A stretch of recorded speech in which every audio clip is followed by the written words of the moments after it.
Hi, my name's Zoe from Oodles of Craft, and today I'm going to walk you through how to set up your sewing machine. Let's see how you get on. Step 1. Features of a sewing machine. So we're now going to look at the features of our sewing machine. At the side of your machine on the right hand side, you'll see a hand wheel. When using the hand wheel, you will always wind it towards you, and if you have a look at the needle on the left hand side, you can see the effect that the hand wheel has.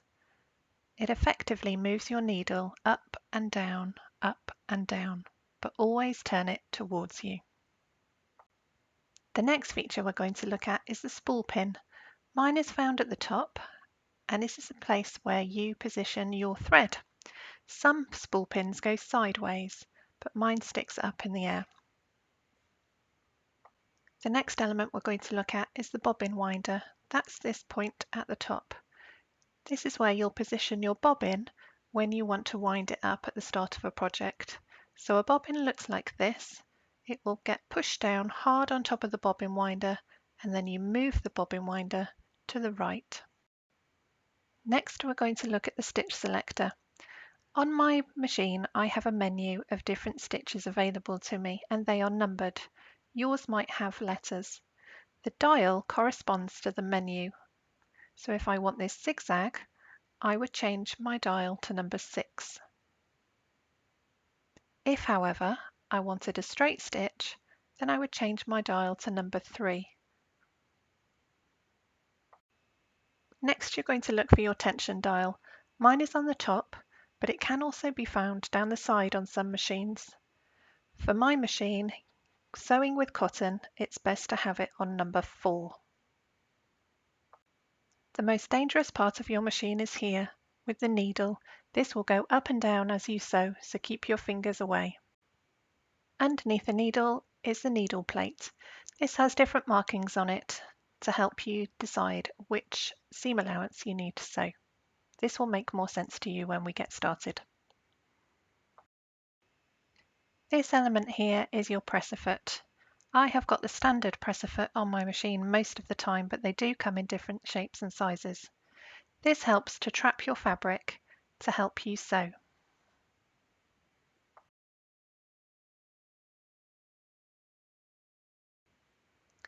This next feature is called your presser foot lever.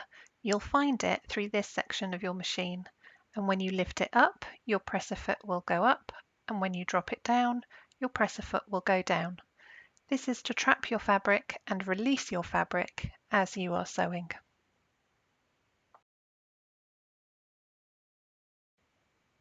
The next feature of the sewing machine is the reverse lever. My reverse lever is here, and when I push it down, my stitching will go backwards. When I release the lever, my stitching will go forwards again. Some of you may find your reverse lever down in this section here. If you have a look round the side of your sewing machine, the side with the hand wheel on, you will note towards the bottom that you have an on-off switch. You will also have potential ports for your foot pedal and for your power cable. This particular machine has one large socket with both the power cable and the foot pedal in together. Now, although we haven't threaded our machine yet, I have one last area to show you. This is the foot pedal. As pointed out previously, the foot pedal plugs into the side of your machine. When you're sewing, you will put this on the floor and rest your foot gently against it. You'll then turn your machine on at the side, and you'll see a small light light up underneath your machine. This helps you to see what you're doing clearly. Once your machine is turned on, you'll choose the setting appropriate for the project you're doing and gently rest your foot against the foot pedal. Now, I would like you to have a look at the impact this foot has when I press it down, so keep an eye on the needle. When I press down lightly, the sewing machine needle slowly goes up and down. I lift up when I want it to stop. Now, this can go much faster. If I push harder on the foot pedal, like this, then the needle will go much faster and you'll be slightly more out of control. Please stay safe when you're sewing. Step 2. How to wind a bobbin. So let's learn how to wind a bobbin. Each machine has a diagram on the top to show you how to do this, and they all differ slightly. My machine has a small metal button just here.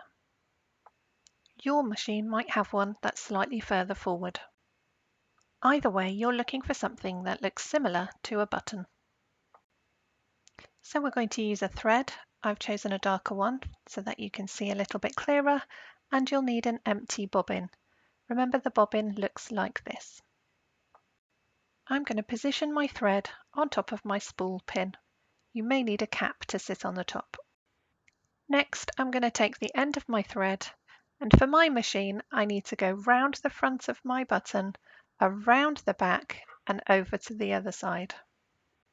To repeat, I need to go round the front, around the back, and back over to the side. On some machines, you might need to do one simple loop, but my machine tends to go in a figure of 8. When I pull that tight, the thread will slide underneath the button, and that's exactly what we need. I'm then going to take my empty bobbin, and you will see that there's some holes in the front and the back. So it doesn't matter which way up these bobbins go, but you are going to take the end of your thread, place it through the tram lines, and slide it up through one of the holes, top or bottom. You'll know if you've done it right because you'll have created a zip wire for your bobbin to slide down. Once that's in place, push your bobbin firmly onto your bobbin winder and pull the thread up high. You then need to tell your machine that you want your bobbin winding rather than the needle to work.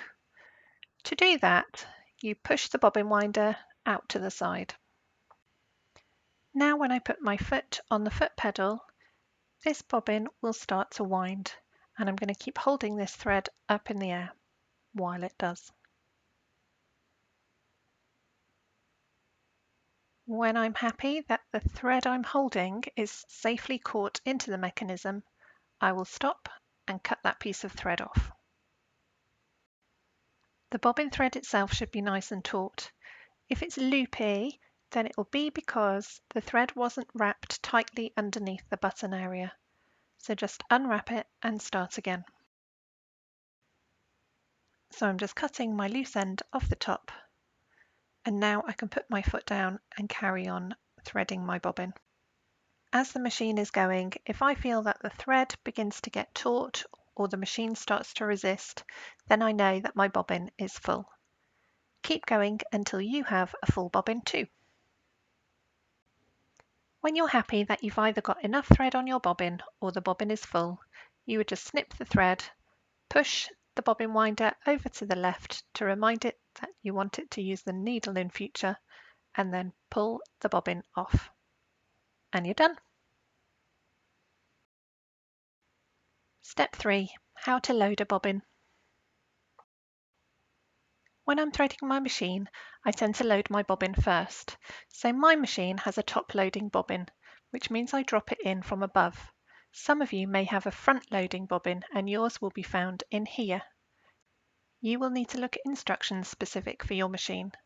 So I'm going to slide the cover off the top of my machine, and then holding my bobbin, I need to make sure that the thread comes off the top anti-clockwise. So it will point towards the edge, and you can see that as I pull, the bobbin is moving anti-clockwise. Once you've got this in position, drop it in. Now at the bottom of your bobbin holder, you will see a small nick in the metal. You need to slide your thread underneath that and leave it hanging out to the side. Step 4. How to thread a machine. To thread the machine itself, you're going to take the end of your thread and go behind the catch that each machine has. You're going to then make your way down through the tension discs which are hiding inside the casing, loop around the bottom section, And then on my machine, I'm going to come up on the right hand side, across at the back, and down on the left hand side. That will thread the hole through my take-up lever. If your machine hasn't got an open hole, then you might need to physically thread it through by hand. When doing this, make sure you thread it from right to left. You then continue down and thread your needle. So now I'll do it with you. Remember, we're going round the back of the catch, down through the first section through the tension discs, around the bottom, then mine goes up to the right, across and down on the left to go through the take-up lever. I then thread my needle. To thread the needle itself, make sure the end of your thread is blunt, so I cut these with my scissors just before, and then thread the needle through the eye from front to back. This can be a time-consuming project. Once it's done, pull the thread out taut to the side. The next thing you need to do is to wind the sewing wheel at the side of your machine towards you. So just keep winding it slowly, and this will make your machine take a stitch without doing it electronically. As you can see, the bobbin thread has now popped up through my needle plate, and there is a loop of thread at the top. If I give that a pull, I now have two threads, one going through the needle, which is my top thread, and one coming out from underneath, which is my bobbin thread. These threads you need to put underneath the presser foot and pull out to the side. When cutting your threads, make sure you leave a tail. So cut them to the side of your machine and then pop your threads under the presser foot and out the back. This will help you with your sewing. Put the protective cover back on and you're done. Step 5. How to start sewing. So we're threaded up and we're ready to go. So have a look at the stitch selector on your machine. So I have got numbered stitches. You might have letters. So this number 3, for example, is a straight stitch and the needle is going to be positioned in the middle. Number 2 is also a straight stitch, but the needle is off to the left. I prefer stitching when the needle is in the middle, so I'm going to choose number 3. I turn my dial to number 3 and then I'm ready to sew.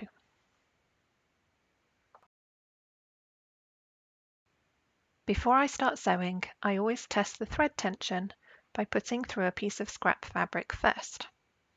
Thread tension is how well your threads speak to each other.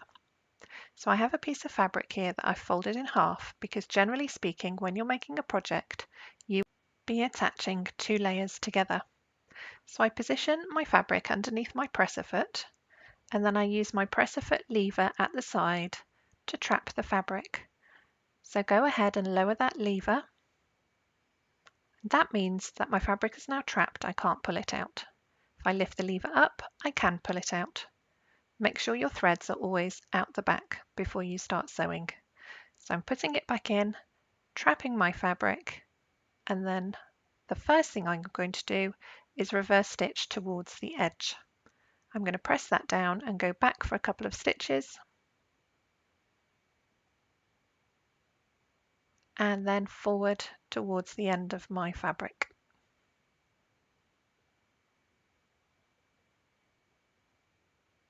When I get towards the end, I'm going to stop, push my reverse lever down and secure my stitches again by reversing for 2 or 3 stitches.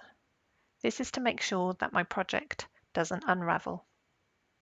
My needle is stuck in my fabric at the moment, so wind your wheel towards you to release that needle.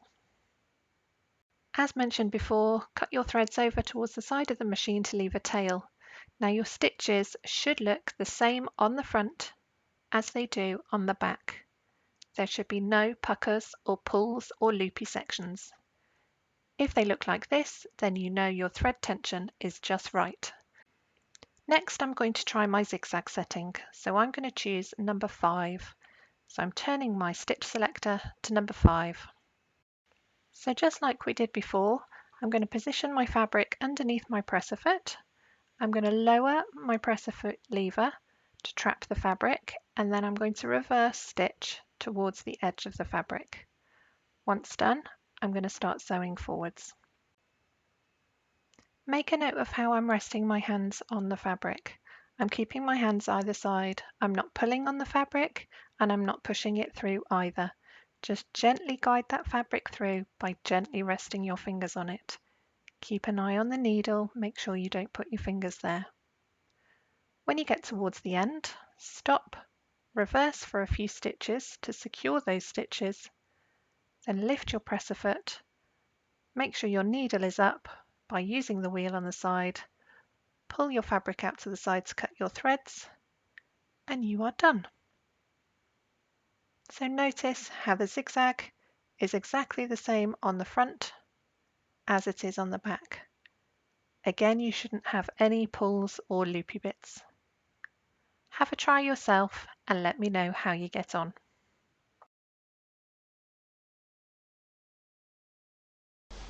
So, how did you do? Hopefully you're feeling a lot more confident with how to set it up. Do keep practicing. I would say do it a good 5 times after this video is finished, just to get used to those features. That way, if you've got any problems in future, hopefully it'll be stuck in your memory as to how to do it. Another tip I would recommend is get someone at home to film you doing it. If you do forget, you've then got a video of your own machine and you doing it to give you that confidence to do it again. I would also spend the time today making a stitch sampler. So change the different stitch settings on your machine and just sew a row of stitches using it. Make sure you label it with either the letter or the number that your machine setting is. And then in future, when you come to make projects, you'll know exactly which setting is perfect for you. Good luck. Tag me in any future makes at Oodles of Craft on Facebook or Instagram.